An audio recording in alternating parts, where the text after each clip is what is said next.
5 years back, Godzilla and Kong engaged in a legendary battle, and Godzilla came out as the undisputed champ. Since then, Godzilla's been off the radar. No calls, no texts. Now let's zip forward to today. We're chilling on Green Island, Kong's hood. And guess what? Kong's been hitting the gym, packing on some serious muscle.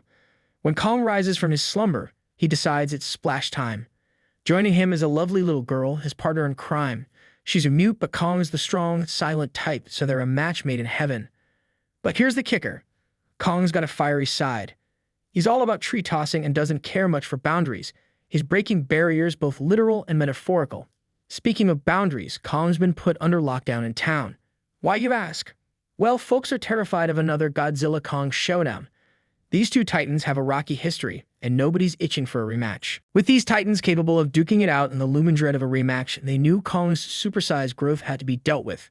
Meanwhile, a young lad toiled away at a high-tech corporation, moonlighting as a hacker. This company dealt in cutting-edge gizmos from machines to robots and beyond. But our hacker kid, he smelled something fishy in the corporate air.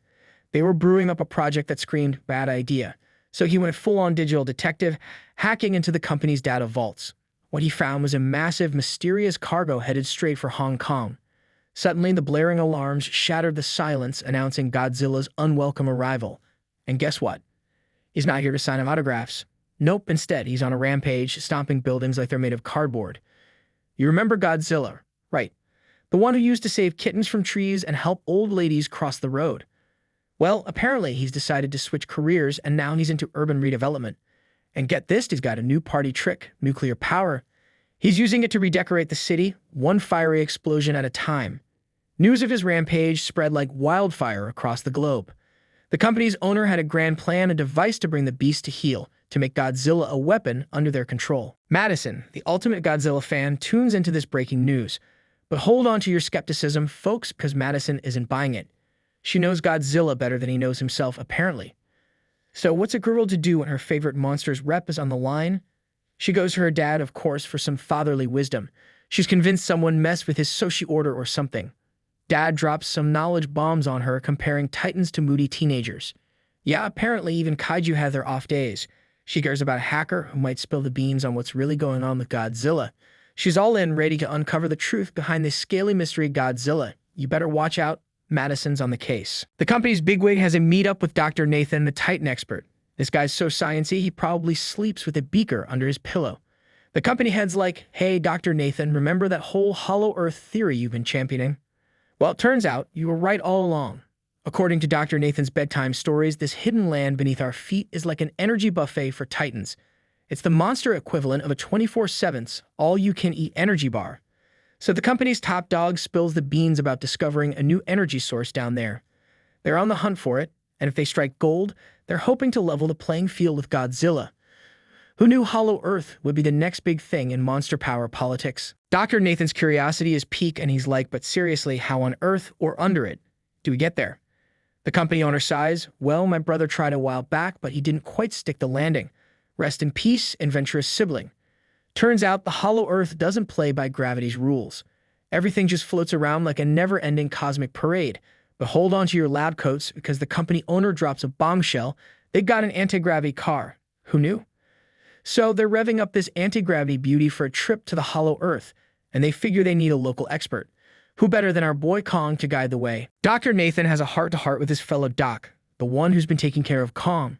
He's all like, listen, you gotta send Kong packing back to his roots, which, by the way, is the Hollow Earth. Staying here is a no-go. Godzilla's got a vendetta, and Kong's like a sitting duck. After a heated debate, the Lady Doc reluctantly nods. They wrangle up a whole army and haul Kong off, but not without a little drama. Kong's all chained up, and his buddy, that sign language-speaking little girl, tells everyone that Kong's pretty peeved about the whole chain situation.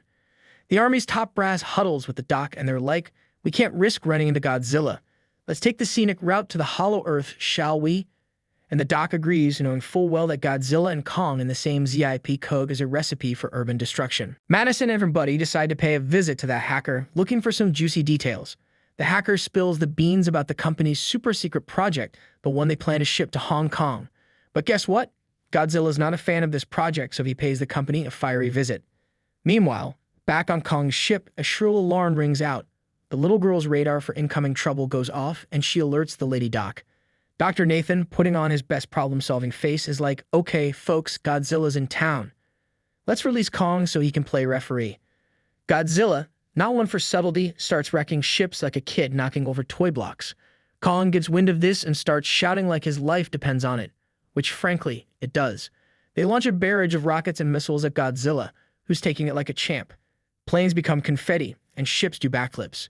Finally, they set Kong free, and it's monster throwdown time. Kong sends Godzilla on a deep-sea dive, then, in a moment of heroism, saves the day by flipping the sinking ship right side up. But Godzilla's not done yet. He's making a beeline for the ship where the little girl's hanging out, and Kong's not about to let that happen. The battle between these colossal titans reaches its peak. Kong swings a haymaker, and Godzilla counters with a massive punch. Kong hits the deck, but like a true champ, he bounces right back, hurling Godzilla into the briny deep. This makes Godzilla see red, and he decides to unleash his nuclear fury. The whole underwater fireworks show leaves everyone utterly gobsmacked. We witness the raw might of Godzilla in action. They duke it out beneath the waves, but here's the kicker. While Godzilla's chilling in his element, Kong's more of a landlubber and can't breathe underwater. It looks like Kong's a goner as Godzilla drags him deeper into the abyss, intent on a watery grave. The Lady Doc, always with a plan, says, "We got to rescue Kong, or it's game over in giant lizard lingo." They launch a barrage of missiles into the sea, forcing Kong to resurface and save his own hide. Dr. Nathan, the master strategist, orders a full shutdown of all their contraptions, making it look like they're down for the count. Godzilla, peering through his scales, takes the bait and swims away, thinking he's won the day. The clever Lady Doc wisely points out that if they make any moves, Godzilla's gonna know they're still kicking and head back for another round of fisticuffs.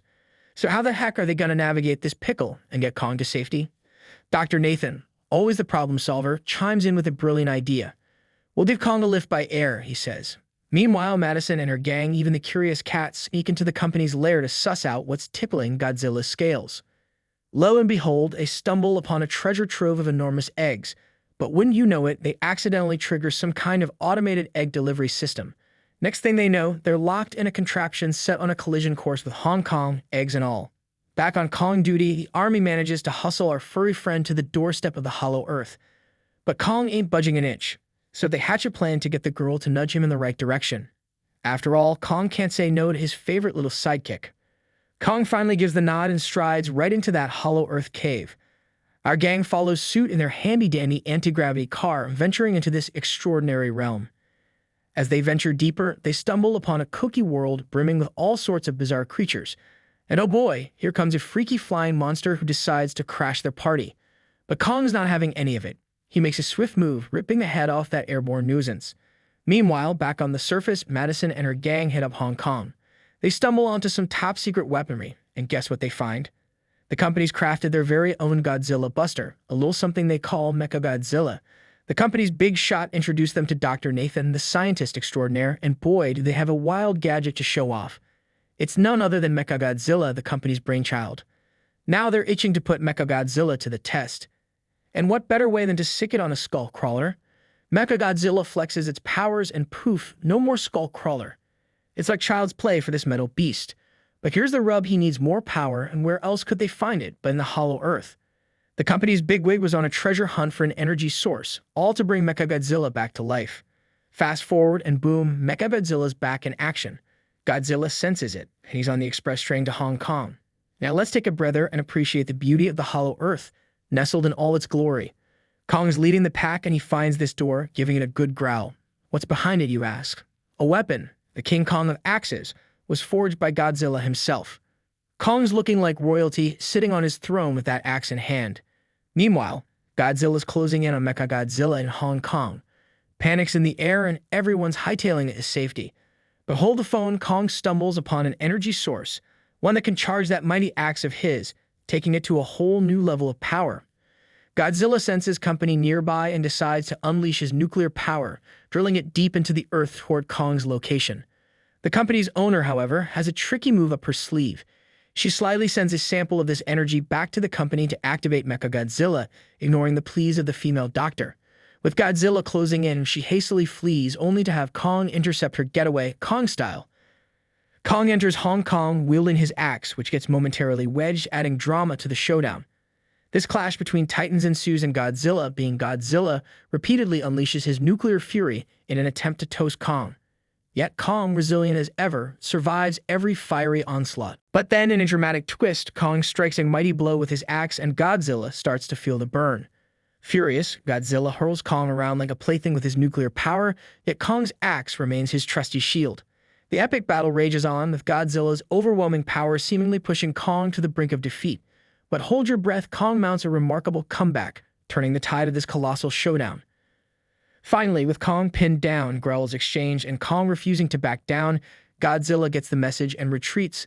Well, guess what? The company's head honcho stumbles upon the ultimate battery for Mechagodzilla. But here's the kicker. Mechagodzilla isn't your average obedient robot. It's got a rebellious side. First, Mechagodzilla decides the company's top brass needs a one-way ticket to retirement, squishing them like bugs. With that out of the way, Mechagodzilla crashes through the walls like an overenthusiastic party guest. Godzilla spots Mechagodzilla and thinks, oh, a new friend to play with. They tango, or more like a tangle, and the epic showdown begins. Mechagodzilla's got moves that even a pro wrestler would envy. Godzilla's stumbling around like it's had too much Godzilla juice. Meanwhile, Madison and the hacker play a game of Disable the Mecha, but it's basically the worst video game ever because everything's on lockdown. Now back to Kong, who's looking like a squished banana. The girl knows something's wrong with Kong's heartbeat. Dr. Nathan gives Kong a shock. Kong's back in action, and the girl's got some wise words. Hey, big guy, that lizard isn't your foe, he's your amigo. Go lend him a hand. Kong rushes in to rescue Godzilla from Mechagodzilla's deadly clutches. Together, they realize that teaming up is the only way to take down this metal menace. Mechagodzilla packs a punch, testing both Kong and Godzilla's limits. Kong grabs his axe, but it's not powered up. He swings it anyway, landing a few good hits. Just when Mechagodzilla is about to finish Kong, Godzilla intervenes. Madison and the hacker struggle to turn off Mechagodzilla, so they resort to the oldest trick in the book, dousing it with water. It works. Mechagodzilla takes a breather. Seizing the opportunity, Godzilla uses its nuclear power to supercharge Kong's axe. Now, Kong's a powerhouse. He obliterates Mechagodzilla, tearing it limb from limb. Head detached, the metal monster's toast. With Mechagodzilla out of the picture, things return to normal. But wait, Godzilla's back on his feet. Kong readies his axe, but they both realize that teamwork makes the dream work. Godzilla nods, then heads back to the sea, ending this epic showdown. Kong and his young companion embark on a new journey into the hollow earth, leaving behind the chaos of the surface world. And that's a wrap. Thanks for tuning into this thrilling adventure. Don't forget to hit that subscribe button and give us a thumbs up. Until next time.